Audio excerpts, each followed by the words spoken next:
Oh, magic makers. I hope you are having a great day. I don't know about you, but you have those days where you feel like it's going to start out one way and then it just makes a left turn and just like the accelerator just stomps on. Well, that's the kind of day I am having. So I really wanted to like come in and make sure I got this podcast recorded today because I know so many of us feel that way. And I feel like once I got into that menopausal state, though, like that like anxious feeling, just I could not let it dissipate no matter what I did. So here today I'm going to guide you through the ups and downs of menopause and what a transformative, sometimes batshit crazy way of life this can be. So we're taking a deep dive into understanding what are the nutrition and exercises changes that need to happen during menopause so we can really work on fighting one, this stubborn weight, right? Let's just be honest. Like, okay, so, and the hot flashes, but like the stubborn weight is really one of the things you're like, I used to be able to pull all of these random levers and boom, it would work. And now I'm like, I got nothing. Every lever you pull, it's like, trying to open up a locked door. So we're going to talk about what are the changes we need to make to our strength training. What are the old habits we need to break free of? And finally, how do we just freaking thrive during this time? So here's the thing, right? To thrive through menopause, it's three areas, right? We need to work on our nutrition, we need to work on our exercise, our hormones, and our habits. And menopause brings by a lot of changes in our body, and it's essential that we adapt our nutrition to support these changes. And one of the key adjustments is protein and fiber. Like if you don't do anything different to your diet, adding protein and fiber will be such a game changer for you. One, protein maintains our muscle mass. And as we age, you've heard this before, you hit 35, that's the peak of your muscle. And if you're listening to me, you're under 35, for the love of God, start lifting some heavy shit. But if you are over 35, keep up with the strength training. Prioritize that over other things. And I know many of you listening to me, you're time strapped. I get it. I feel you. But do what you can to make sure that you are strength training because muscle mass declines as you age. We lose about 3 to 5% for every decade of life after age 35. The other thing with adding in fiber is one, it's filling. Also, as you age, our digestive health declines. Roughly around age 60, we start to lose some of our digestive fiber. Also, when I have enough fiber, it helps me to eliminate toxins. Also, extra estrogens that are floating around in my body also helps me to eliminate those. Basically, between protein and fiber, those two things are very satiating. And the more satiated I am, the less likely I am to snack. Okay, and they also help me feel fuller longer, aka satiate. So I want to shout from the rooftops that it's no longer about eating less. It is eating until you're satisfied. And for many women, it's like if you have a scale of 1 to 10, 1 being I'm absolutely starving, and 10 being like I got to unbutton my pants. Most people fall into the category of you might need to unbutton your pants, but you definitely feel a little like uncomfortable.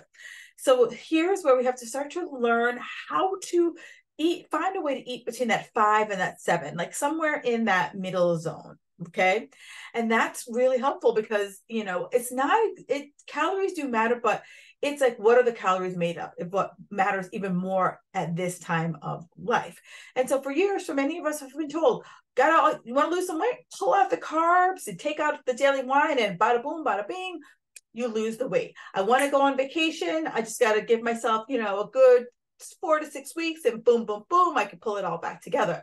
Well, here's the thing. That game ain't going to fly in menopause. Menopause is like, girlfriends, you think I going to fall for that trap? This is a new game, sister. So we have so many hormones working against us in this moment that it is so hard to predict what is going to work at any time. So we have to start being more mindful of listening to our bodies ahead of time, right? We have to be more mindful of like, instead of thinking that it's just a matter of dropping this and adding that, that's just not going to fly. So at this point, it's not about following diet, air quoting here. It's about you becoming the leader, right? You are looking at how can I prioritize protein on my plate, followed by vegetables, followed by good fats, and then followed by carbs. Now, carbs are not the devil. For those of you who are strength training, carbs are your fuel. Carbs are what actually starts that whole energy cycle, and you need that in order to function.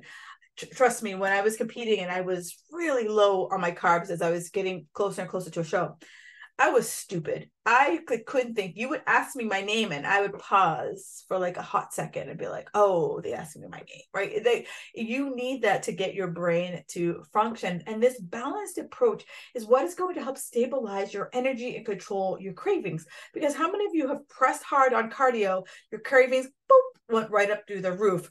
Or you just are always like so hungry that you're just like, all you could think about is food and your next meal. And what could have been a civilized sit down for a meal turned into a like, how quickly can I get this food into my mouth? And then you don't realize how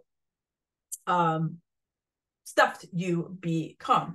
And so one of the big principles, tenets of a program I have called Fabulously Thriving, I teach you what full looks like. We work specifically with you to understand what does it look like to leave. We start with like 5 bites, like leave 5 bites of your food on your plate. How does that feel? And then play with that so that we're no longer becoming the clean plate club. And I get that, right? You know, but depending on what era you grew up in, there was another country, someone was starving. You know, they were starving in Africa, they're starving in India, they're starving some in China, whatever, you know, era you grew up in, there was some country that was starving and you need to make sure you eat because we were being wasteful, right? So it's really all about how do we start to just maybe not put as much on your plate. You know, the main philosophy that I teach a lot is that there's always more, right? You know, we always think we have to just get it all done right now. But if I go into every meal with like, there's always more, that might help me to kind of minimize, you know, what I put on my plate and finally be able to say, am I hungry? Do I need this? Right? So think about that. Because like, let's face it, you know, when you enter into 35 plus, we are entering into a different world. Our bodies are changing on the daily, on the regular. And so we have to start making some tweaks to what we're currently doing. And many of you listening to me, you're doing all the right things. And you're like, still like, God damn it, like nothing. Can a girl get a break? And in the first few modules of Fabulously Thriving, I break this down. I break the ins and outs of protein, carbs, and good fats so that you finally understand like what all these macronutrients mean and how they freaking apply to you. Okay. And so then we're going to shift our focus into exercise. It's time to break free from the notion that exercises need to be hours and hours and hours long, that you shouldn't be able to wash your hair the next day or get off the toilet. That's a good workout, right? That's how we would just judge a workout. And back in the day, right, I was that person that if a workout was not 90 minutes, if I could not get in a strength training and cardio in the same workout, why work out? Like it wasn't bothering. Like why do it? And now, if I could go back in time, I would shake my past self. I would shake my shoulders and be like, seriously, dude, like anytime you move your body, it counts, right? There's no like, you know, I was so fixated on the hard. I was so fixated on the struggle that I didn't even like, you know, understand the compound effect. And I've talked about this on several podcasts. It's like, it's the little things. It's kind of like the compound effect of money, right? You put in $1, and if I am like getting compounding daily interest, my money is going to grow for all the little deposits that I put into it. And I subscribed to the Go Big or Go Home. Oh my goodness. I was like a card carrying member of the big Go Big or Go Home club. And so if you are in that, I can't stress enough that kind of thinking is going to keep you stuck where you are right now. And even if you can work out at least 30 minutes, it's something. And, you know, in my Fit Girl Magic Society, my workouts last the ladies anywhere from 30 to 40 minutes, right? Because I want to make sure the biggest reason why people tell me they can't work out is time. And I know that many of you can find at least 30 minutes 2 to 3 times a week to get in some work training, or strength training, or some type of workout, because short, intense workouts can be incredibly effective, right? It is about lifting heavy and chasing strength and stability versus chasing that skinny physique, right? Strength training is essential to preserving our bone density and our muscle mass. Like, think about, no one wants to think about this, but fast forward, you're 80 years old. Do you want to have, be able to get out of your own chair? You want to have that strength versus having fragility, being told that you have osteoporosis. And maybe if you did a little bit more strength training, we wouldn't be, it wouldn't have digressed to that level. Maybe you're someone whose family has a history of that. And now's the time, girls. Now's the time to get your shit together so that you're not having that conversation with your doctor. Because having a leaner physique, this means a smaller dress size. And let's be honest, right? Most of us are interested in that smaller size versus what you see drop on the scale. I've used this example before. So I have one of the first nutrition classes that I took. This woman, she was like 80 if she was a day. And she was so freaking funny. So she said, what do most people want? Do you want to look like a beach ball or a baseball? And most people, if you think about it, if I took a baseball, right? Baseball isn't small, hard, and I put that on a scale and say, I'm making this up. Say it weighed 50 pounds. Now I took a beach ball. If I put a beach ball on the scale, and I put in sand or rocks, whatever, to have it weigh 50 pounds, what would you prefer your body composition to be? This beach ball or this nice hard rock baseball? Muscle is that nice hard rock baseball. And that's what most of us are chasing. And so that's what's going to give you that is strength training. It's not spending hours and hours on cardio. Yes, I feel like cardio is like a sprinkle. Like it's like nuts on top of your, it's like a nuts on top of your sundae. But I'm gonna throw another thing in your face, because sometimes we all need to get or shaking around what the scale says. So what would you rather see, what the scale says, or pulling on your favorite pair of pants and that waistband ain't digging into your belly button? Yeah, you feel that, right? So it's time to embrace strength training, because like I said, inside my Fit Girl Mind Society, I give you workouts that only going to last you 30-ish minutes. So that way you can get in and get out. So if you're like that person who wants to get in and out of the gym, I got you. You could also do it at home. I completely understand that. So then comes our hormones, right? So we got diet and exercise, and then here comes our hormones. Hormones are essential to understand during this phase, because estrogen, progesterone, and testosterone, they're the main players in this party. There are other minor there's other minor, cast of characters that come in from time to time, but these are the main players, right? These are the main drivers of other systems in our body. And when their levels change, right? The party really starts to begin. And honestly, it's not until I started to take a deep dive into menopause that I truly understood the role these hormones played in all the systems in our body.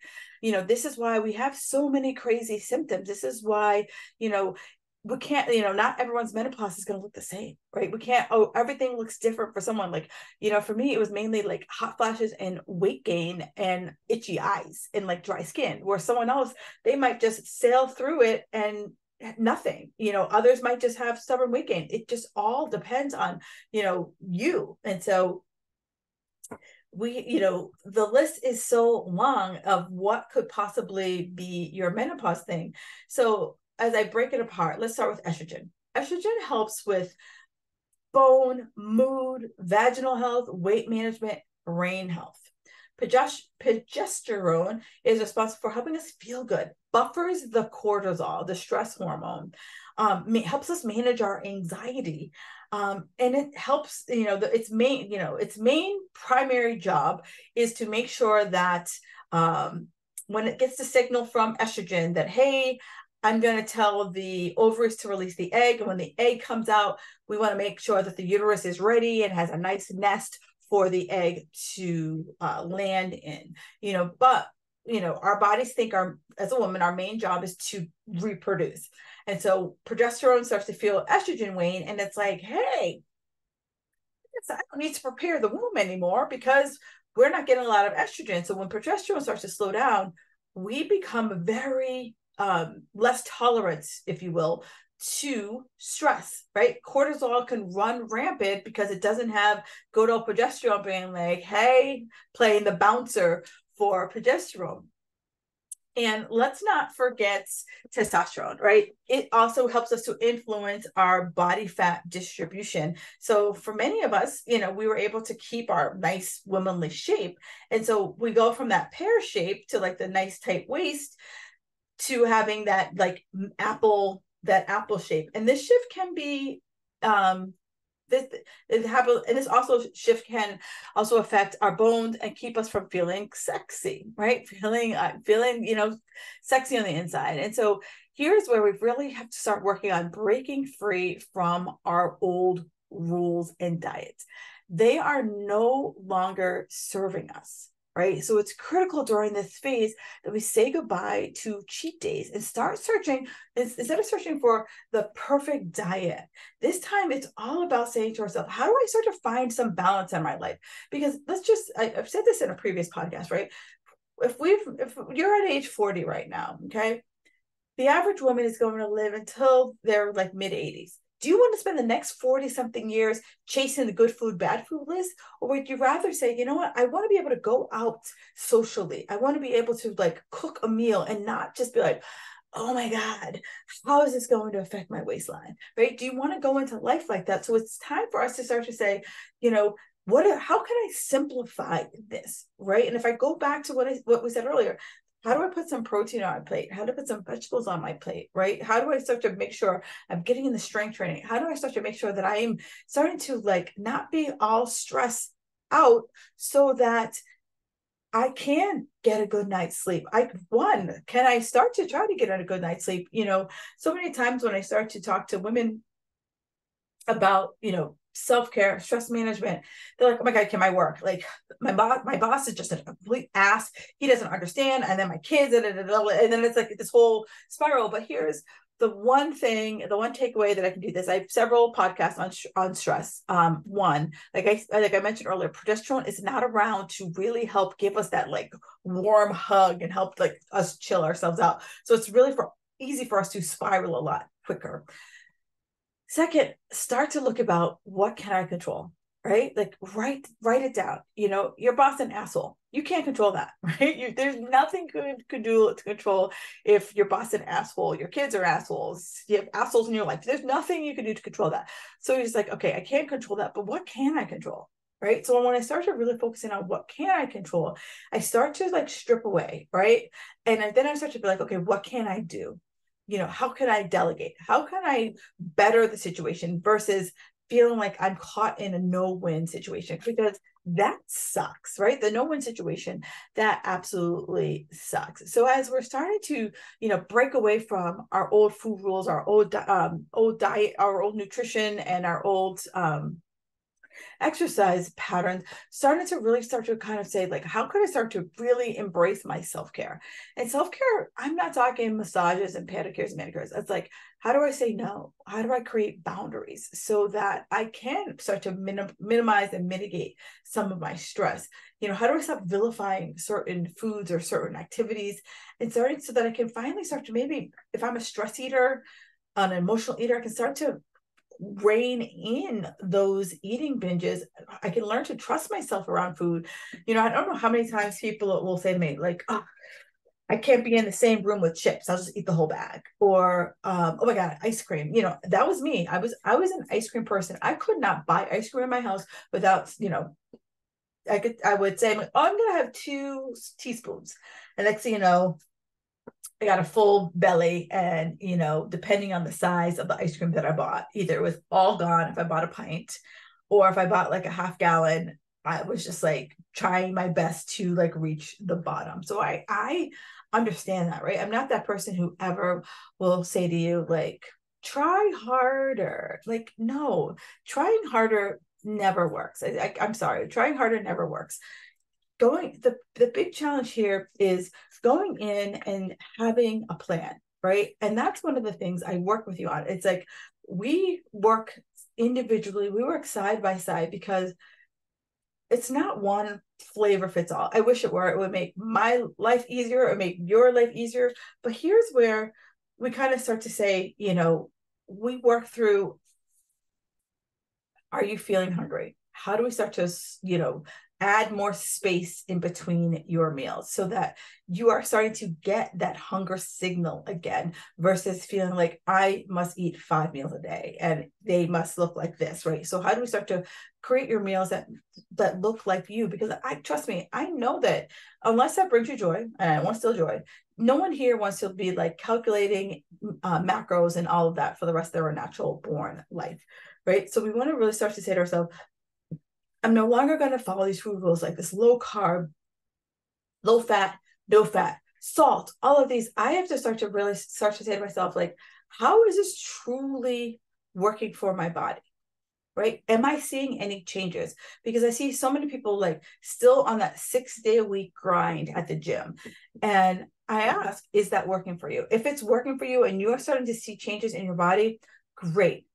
Rock on with your bad self. But if you aren't seeing any changes, that's when I need to ask you, is it time to revisit what you're doing? And I know shifting that mindset can be, oh, trust me, it took me a long time to break free of that 6-day-a-week habit, because it's like, you feel like you're doing something. You feel like I'm making forward momentum. And it's our, we've been, I don't know if the word is socialized, I'm not sure what the right word is, but we've been told, we've been, programmed. That's the word I'm looking for, programmed. We've been programmed to think more is better, right? Go big or go home. And that if I exercise more and eat less, that's the key to the puzzle. But unfortunately, menopause is like a rebirth. Like there is no key. Like there is no like magic. Like, here, girl, here are the keys. Here is where we really have to just go through and focus on how can I make this work best for me, because there's no meal plan. The restrictions, that's what got many of us here, including myself. The rigid diets, the cheat days, the hacks, like, right? If you had a hack last longer than 5 minutes, please let me know, because I will be preaching that to the days long. The key here is educate yourself on yourself so that you are aware that you can say, okay, here's how I have to make these tweaks. What is the carb ratio for you? Because maybe someone else can thrive on having 5 to 6 bites of carbs, but you're like, you know what? I can only thrive on 3 to 4 bites. And what are exercise? You're like, maybe you could get away with going hard on the exercise, and maybe you can't. I have a client, Susan, and Susan, she sailed through menopause. She's 60 something years old, and she's just got a little bit of fluff that she wants to get rid of. But I have another client who's in her late 50s, and she's like, I can't shake this belly no matter what I do. And so both of them requires a different approach, where one isn't sleeping and one can, like, I could say sleep and she's out like a light. So it's like coming at them from different places, where it's like, one, we're really working on her sleep and her stress, while the other person, we're really working on, like, okay, she's got that apple shape. She's working like at the gym, like nonstop, like it's her side hustle, and really working on her mindset to be like, okay, can we, bring that back just a touch and see what happens? Because a lot of this is an experiment. And the experiment, and I want you to, when I say experiment, I know some people are like, well, I don't want to experiment. Here's the thing. It's like, I know the basics, right? But for some people, it's like the Goldilocks effect, right? I know that 6 days a week for people who have low progesterone, it's not a way for you. It's not, and high stress and not sleeping. I know that is not a path forward for you. But I know if I bring back that exercise a little bit, right, and start to work with what your body is giving us, I know that you can get a little bit more out of it. So I know that. So where the experiment comes, it's okay, you're doing 6 days. Is it, if we pulled it back to 5 days, does that give us a little bit more like relief from the perimenopausal symptoms? Or if I pulled you back to 4 days a week, does that start to shrink down the inflammation in your body, right? That's the experiment piece there, where it's like, I know the culprit, but it's like, what is the exact prescription? I want you to think about, like, when a doctor gives you a prescription, right? They kind of estimate on the dosage, and they're like, okay, we're going to start at this dosage and see. Or if you hit a certain, milestone, we can reduce it or increase it, what have you. So that's the same way this works. It's like really working with you on that nice individualized basis so that we can start to really optimize and create a framework specific for you so that you are no longer feeling like, I tried that diet and put on another 10 pounds, or I tried that diet and lost 10 pounds, but it only lasted for 5 minutes, right? So that's where with Fabulously Thriving, I work with you on an individual basis to really help us understand how do we maximize and optimize our hormones. How do we, what's the best exercise prescription for you? And then also like, how do we start to optimize that nutrition so that you can say like, all right, ask yourself better questions. Am I hungry? How's my energy? How's my craving? Am I sleeping? And those are the questions that we ask so we can be like, okay, what are the tweaks that we make when those things come out